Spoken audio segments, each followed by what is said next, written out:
Inside an empty store, Carol tries to consume any medicine or energy drink she can find to stay awake. Outside, dangerous forces keep pounding on the door, trying to reach her. This chaos began a few days ago when a space shuttle suddenly exploded upon returning to Earth, scattering its fragments across several states in the United States. The media quickly covers the news, saying it's a sign of an alien invasion. Most people are scared and avoid touching the wreckage, but there are many opportunists selling it on eBay. Tucker, head of the Centers for Disease Control, arrives at one of the crash sites to inspect it. He discovers that a fragment is contaminated with a mysterious organism that can withstand high levels of radiation and multiply rapidly, suggesting it is from another planet. As he leaves, Tucker accidentally touches a small piece of the wreckage and cuts his finger, but he ignores it. Later that night, Tucker arrives home and finds his dog growling for no apparent reason. Ignoring the animal, he goes to bed. However, his body begins to sweat profusely, and he experiences an intense cellular condensation on his face, as if something has taken him over. Meanwhile, Tucker's ex-wife, Carol, hears her son Oliver screaming from a nightmare and comforts him throughout the night. The next morning, Carol receives a call from Tucker asking to see his son, which is unusual for him. Carol refuses and hangs up. Afterward, she drops Oliver off at school and heads to her office, where she works as a psychiatrist. On the way, she runs into her best friend Ben, who offers her a ride. Ben, a doctor, tells her that the government is hiding something, as all the investigators from the crash site have resigned. Carol is not in the mood for politics and complains about Tucker. When she arrives at her office, Carol sees her first patient, Wendy, who shares that her husband has been acting strangely. A few days ago, he came home, and their usually friendly dog started growling at him for no reason. Her husband killed the dog without showing any emotion. Carol realizes that something isn't right, but for now, she just prescribes Wendy a new medication. That night, Carol and her neighbor take the kids trick-or-treating. As they approach a certain house, the family's dog starts barking furiously, although the owner insists it's normally docile. The group tries to leave, but suddenly the dog pounces on one of the children and knocks him down. The child doesn't seem affected. In fact, he grabs the dog's mouth with his hands until the owner pulls it away. It's later discovered that the child is injured but maintains a neutral expression.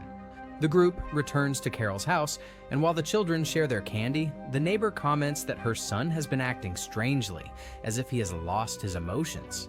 Suddenly, Oliver starts screaming from another room.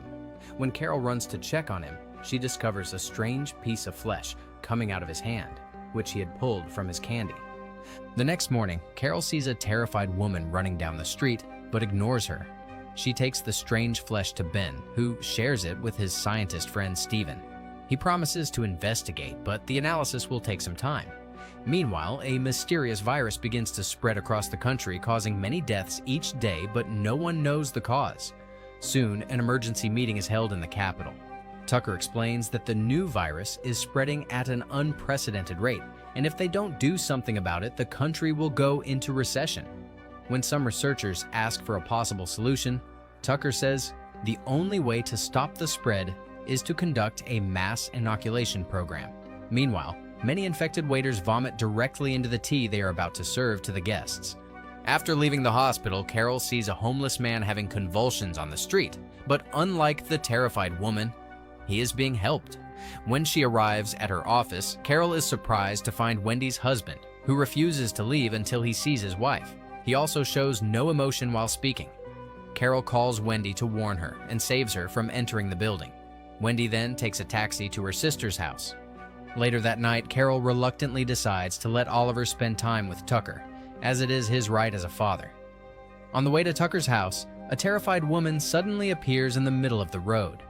Fortunately, Carol brakes in time. The woman desperately asks for help, insisting that something terrible is about to happen, but before she can give more details, a car hits her. Carol notices that the driver maintains a neutral expression during the horrible accident. When the police arrive at the scene, Carol wants to testify against him, but the police chief simply tells her to go home, assuring her that they have everything under control, which Carol finds very strange. Moments later, Carol drops Oliver off at Tucker's house, noticing that her ex-husband doesn't show much emotion before she leaves. Later, she meets up with Ben to attend a very elegant party. where they have a philosophical conversation with the diplomat Belichick, his wife Ludmila, and Dr. Urish. After the party, Ben takes Carol home and tries to kiss her, but Carol interrupts the kiss because she doesn't want to ruin their friendship. Once inside the house, Carol sends a message to Oliver and suddenly hears someone at the door. She opens it slightly and finds a man asking census questions, which is strange for that time of night. Carol tries to close the door, but the man sticks his hand in, starting a struggle between them. In the end, Carol manages to win and close the door, causing the man to leave. Meanwhile, Oliver is playing with his friend Jean, who comments that his father is behaving strangely. Oliver feels the same way about his own father. When he gets home, Oliver finds Tucker preparing a special drink for him. The next morning, Carol notices that many people on the streets have vacant stares, as if their souls have been stolen. Upon arriving at her office, she is surprised to learn that all her patients have canceled their appointments for the day. Carol tries to call Wendy, but her husband answers, saying that everything is fine. This makes Carol reflect on what she has been seeing and realize that the virus is controlling people. As Carol begins to research this, her secretary startles her by offering her tea. Before drinking, Carol receives a call from Ben, informing her that the test results for the strange skin are ready. Carol goes immediately to the lab, where Stephen explains that the skin sample is composed of various molecular spores that take control of the human brain during sleep and alter the genetic code, making the person unstable. This means that to avoid infection, they must stay awake until they find a cure. At that moment, Ludmila calls Ben, saying that Urish is acting strangely. This makes the trio rush immediately to his house. On the way, Carol notices long lines on the streets where people are waiting to be vaccinated against the new virus. When they arrive at Urish's house, they find him in bed, undergoing a grotesque transformation. Carol tries to take a photo, but suddenly the monstrous man wakes up and attacks her. Ben quickly pushes Urish away, who begins to vomit a strange liquid and dies. After that, Carol becomes very worried about the possibility that her son is in danger, exposed to this chaos. Carol rushes to Tucker's house to find Oliver. When she arrives, she finds Tucker in a meeting with his associates and immediately asks for her son. Tucker says that Oliver is playing at Jean's house, but Carol doesn't believe him and starts searching the house for Oliver. At that moment, the men from the meeting surround Carol, who gets scared and tries to flee. Tucker quickly tackles her to the ground and tries to infect her with his saliva. Fortunately, Carol manages to push him off and escapes through the back door. She tries to ask the neighbors for help, but discovers they are also infected. She reaches her car, but finds the road blocked on all sides and ends up crashing. After getting out of the car, she is chased by a group of infected people. She finally reaches the main avenue and tries to ask for help, but everyone ignores her.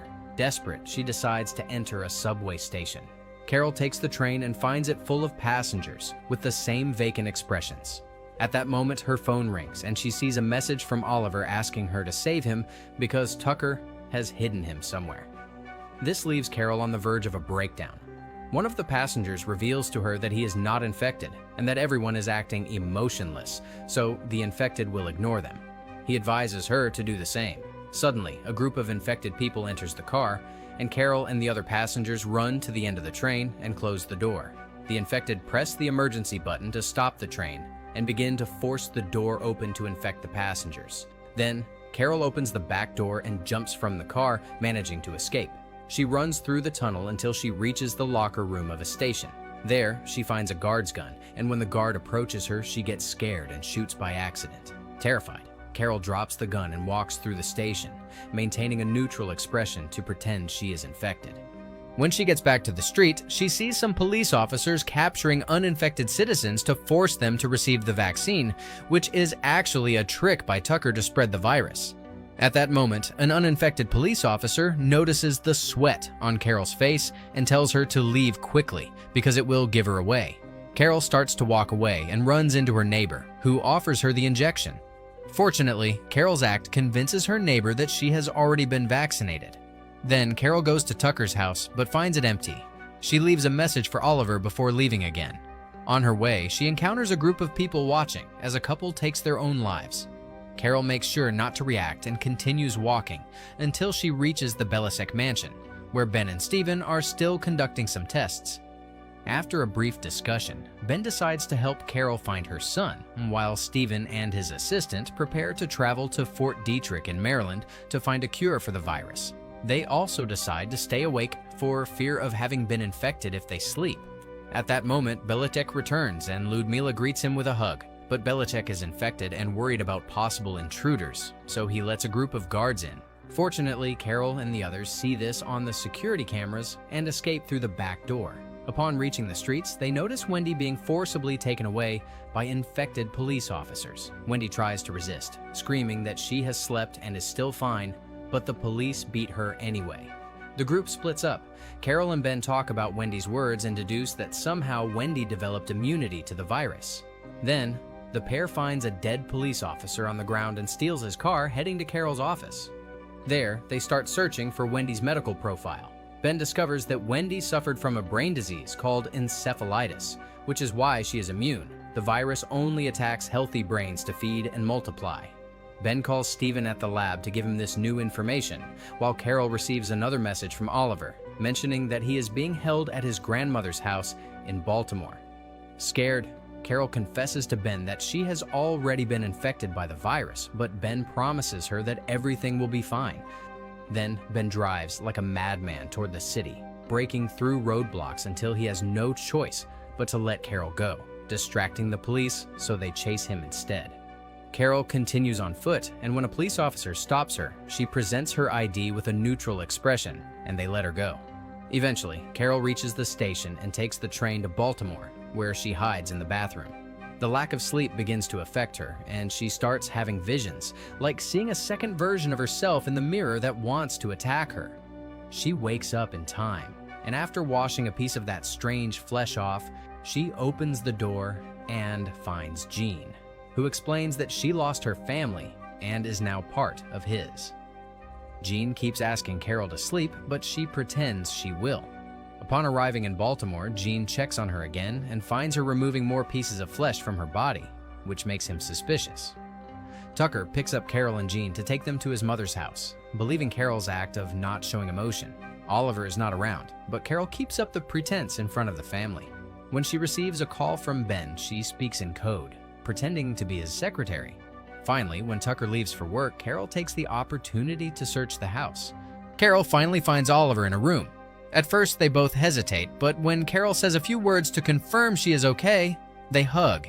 Oliver mentions that he has been sleeping every day but has not transformed, and Carol realizes that his medication for his sleep disorder has made him immune.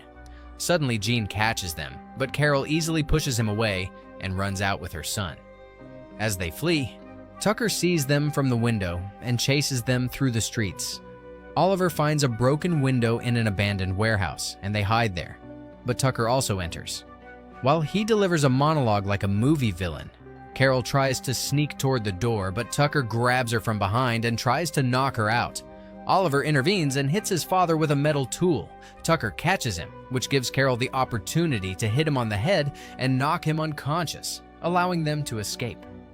Afterward, Carol and Oliver hide in an empty department store. Carol searches the medicine section and finds an injection that she shows to Oliver, explaining that he will have to inject it into her heart if she falls asleep. Then they look for food, and Carol receives a call from Ben, who has discovered their location and promises to come and get them soon. While his mother is busy with the call, Oliver slowly approaches a door with blood around it, but fortunately, Carol stops him before he can open it. Carol enters and finds several people on the floor undergoing the transformation. The group includes a police officer, so she carefully approaches to take his gun before running out and closing the door, telling Oliver to stay away. Hours pass as they wait for Ben, and while Oliver sleeps, Carol desperately searches for anything to help her stay awake, returning to the beginning of the story. Unfortunately, it's not enough, and Carol finally falls asleep. At the same time, the people inside the room wake up and begin to pound on the door, trying to get out.